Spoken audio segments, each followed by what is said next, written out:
আমি বেসিক্যালি আছি ক্রোয়েশিয়া ওয়াসিকে, খুবই ছোট এবং স্বল্প আয়ের একটি দেশ যেটা ইউরোপিয়ান ইউনিয়নের মধ্যে আছে। সো ক্রোয়েশিয়া একটা টাইমে পুরা ভিসা এত বেশি ওপেন করে দিছে যে আপনি চাইলে আপনি জমা দিলে আপনার ভিসা হয়ে যেত। বাট আমরা বাংলাদেশি সেটা নষ্ট করে ফেলছি, যার জন্য এখন বাংলাদেশিদের জন্য টোটালি ব্লক। যদি আপনার যোগ্যতা থাকে তাহলে আপনি আসতে পারবেন, কেউ আপনাকে আটকে রাখতে পারবে না।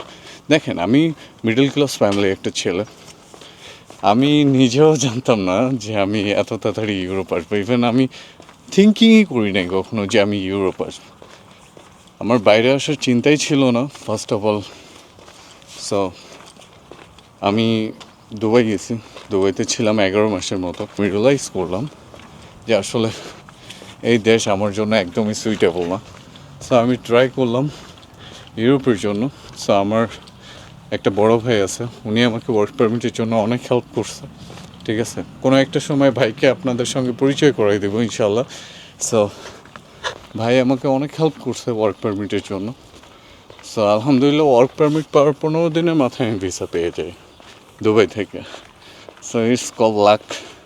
আমি চলে আসছি, আলহামদুলিল্লাহ ফর এভরিথিং।